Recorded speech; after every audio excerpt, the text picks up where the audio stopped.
Hi everyone and welcome to KREM 2 News at noon on this Tuesday. I'm Laura Papetti. Today, East Valley School District students return to class.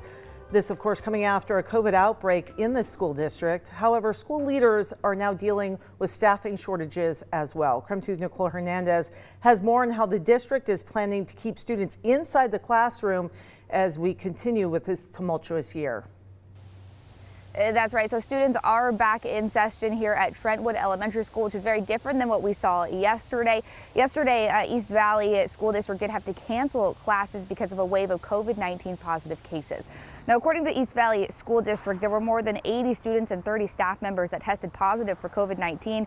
They had to close after losing a lot of food and transportation services staff. The district also says staffing shortages have affected the district since September. The district monitors cases on a daily basis, and they plan to have in-person learning for the rest of the week. Now, during the start of the school year back in November, East Valley did a bout of remote learning. That was because of people out for COVID-19. The superintendent said the district did not do online learning this time around because they know some students don't have the bandwidth or connectivity to make a last-minute switch. Now, I talked with an East Valley High School senior about her and her parents' thoughts on going back to school today. They were a little worried because they're like, are you sure they got everything done in one day? I was like, I don't know, maybe.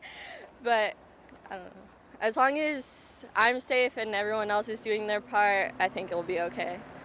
Students will be required to make up the school day they missed yesterday at the end of this year. Now, the East Valley School Board does have their first meeting of 2022 planned for today. The superintendent did not say whether or not the COVID-19 issues will be on the agenda. In Spokane Valley, Nicole Hernandez, KREM 2 News. Nicole, thank you. So she's talking about East Valley, now talking about the Meade School Board, hearing from the public last night on the potential for a COVID vaccine requirement in their schools. The issue is far from decided and set to be discussed by the state's Board of Health. That's coming up tomorrow. So the vaccine will be added to the list of other required immunizations for school children.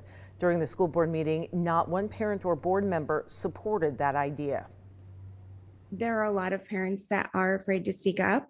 The vaccines are going to prevent my kindergartner from having the socialization that she needs. My child will not be getting the vaccine, and my child also will still attend school regardless of the fact that she is not vaccinated. Meade School Board members sent out a survey. 3,200 parents and community members did respond. Are you in favor of a COVID vaccine requirement for children ages 5 and up to attend school? And you can see that 71% of those responding responded no. So when asked if parents would vaccinate their children if the mandate passed, 62% of families said no. Roughly half of families surveyed say they would seek an exemption. Over half said if there isn't an exemption process from the vaccine mandate, they would not vaccinate their student, even if this means withdrawing from the school district. That's one of the biggest concerns that we have, just potentially a mass exodus from public education. So with those results, the board members passed a resolution opposing the idea of a COVID vaccine mandate for students. The board plans to send a letter to the State Board of Health along with 2,100 written comments submitted by community members.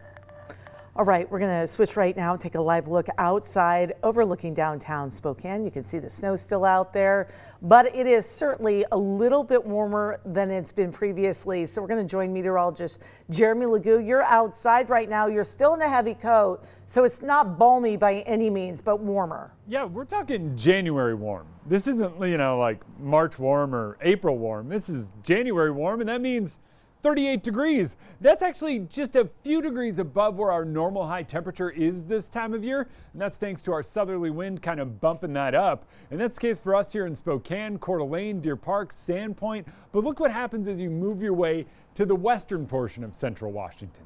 It's confusing, but hear me out.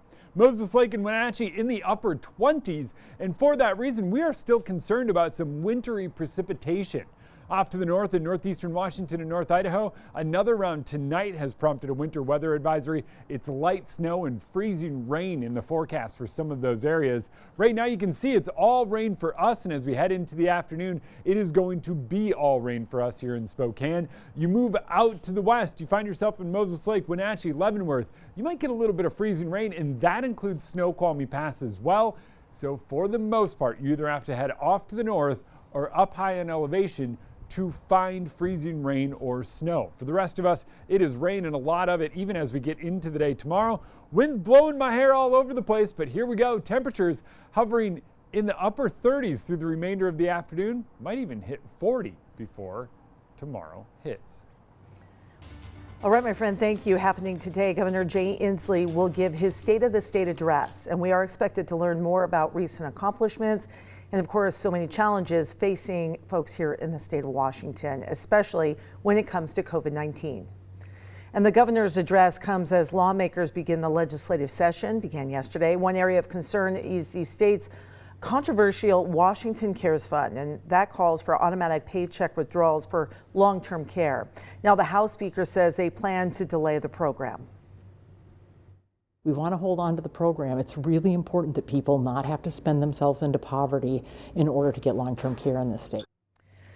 We could also see changes to police reform laws that were passed last year.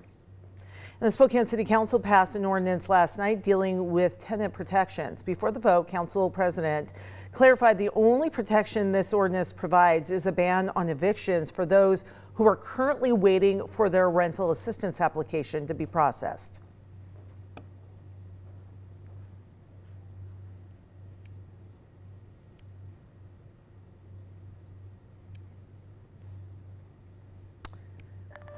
Okay. There are no rules existing or in the making to create isolation and quarantine camps. Okay, so obviously having some audio problems. But coming up, is it true that people could be forced into quarantine for being unvaccinated? We'll have your Verify coming up after the break.